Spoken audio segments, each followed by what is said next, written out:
UP Congress के प्रवक्ता सुरेंद्र राजपूत जी हमारे साथ हैं। सुरेंद्र जी, आज जिस तरीके से राहुल गांधी अचानक हाथरस गए, यहाँ हाथरस जाने के मायने क्या है? क्या राजनीतिक तौर पर इसको कैसे देखा जाए?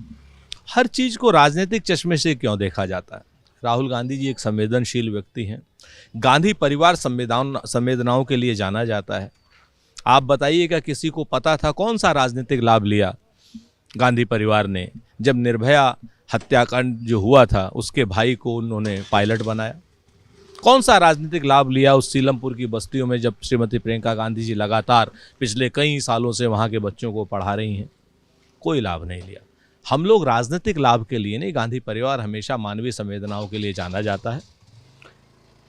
उत्तर प्रदेश की सरकार ने हाथरस के पीड़ित परिवार से वादे किए थे, 2 साल से ज़्यादा हो गए, वो वादे पूरे नहीं हुए। पीड़ित परिवार ने चिट्ठी लिखी, उन्हें भी नरेंद्र मोदी जी पर, योगी जी पर, किसी पर भरोसा नहीं था। उन्होंने राहुल गांधी जी को चिट्ठी लिखी। राहुल गांधी जी ने सरकार को समय दिया, अभी भी सरकार ने वादे पूरे नहीं किए। तो सरकार के उन वादों को याद दिलाने के लिए, पीड़ित परिवार के पक्ष में खड़े होने के लिए श्री राहुल गांधी जी वहाँ गए। आने वाले दिनों में 2027 का विधानसभा चुनाव और उसके पहले उत्तर प्रदेश में जिस तरीके से कांग्रेस एक्टिव है, क्या 27 के पहले एक अपनी नींव मजबूत करने की कोशिश के तौर पर इसको देखा जाए? हम तो हमेशा ही, चुनाव की राजनीति अलग है, समाज की राजनीति अलग है। चुनाव के लिए हम अपने प्रदेश अध्यक्ष के नेतृत्व में लगातार गांव-गांव जा रहे हैं, पाँव-पाँव जा रहे हैं, नगर-नगर जा रहे हैं, डगर-डगर जा रहे हैं।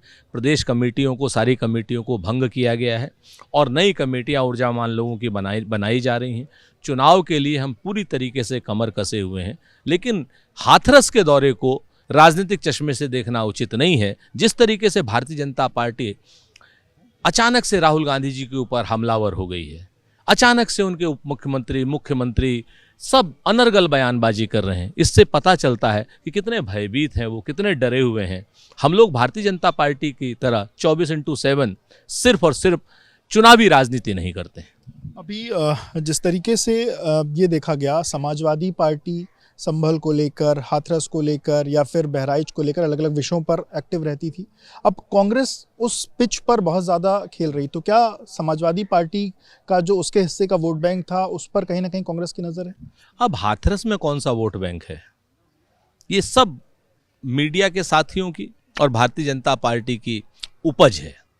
सांप्रदायिकता के चश्मे से हटकर के भी देखना चाहिए। सच बात यह है कि जनता के मुद्दों पर जनता के साथ जुटना, जनता के को न्याय दिलाने की बात करना, मेरे ख्याल से कांग्रेस के डीएनए में है। अगर आपको कांग्रेस का संविधान आपने पढ़ा हो, तो जब कांग्रेस की शुरुआत हुई थी, अन्याय का हर कीमत पे प्रतिरोध करने के लिए ही कांग्रेस का जन्म हुआ था और उसी जिम्मेवारी को कांग्रेस पार्टी पूरा कर रही है। उसी जिम्मेवारी को कांग्रेस के हमारे पूर्व राष्ट्रीय अध्यक्ष राहुल गांधी जी, जो लीडर नेता विपक्ष हैं, वो पूरा कर रहे हैं। उत्तर प्रदेश के उप मुख्यमंत्री केशव प्रसाद मौर्य वो कह रहे हैं कि कांग्रेस पार्टी हो या समाजवादी पार्टी हो, सभी को मुस्लिम वोट लेने की होड़ है और संभल और बहराइच सब कहीं ना कहीं उसी का एक बानगी है।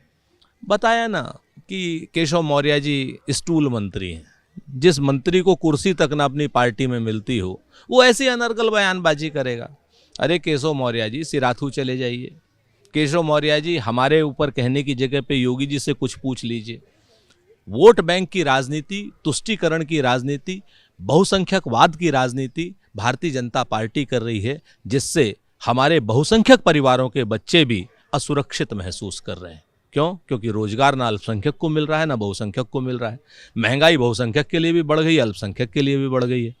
जो कानून व्यवस्था बिगड़ी हुई है, वो अल्पसंख्यक के लिए भी वैसी बिगड़ी, बहुसंख्यक के लिए भी वैसी बिगड़ी। लेकिन आपको चूंकि चुनाव में जहर की खेती करनी है, सांप्रदायिकता की खेती करनी है, इस तरीके से इसीलिए आप अनर्गल आरोप लगाते हैं।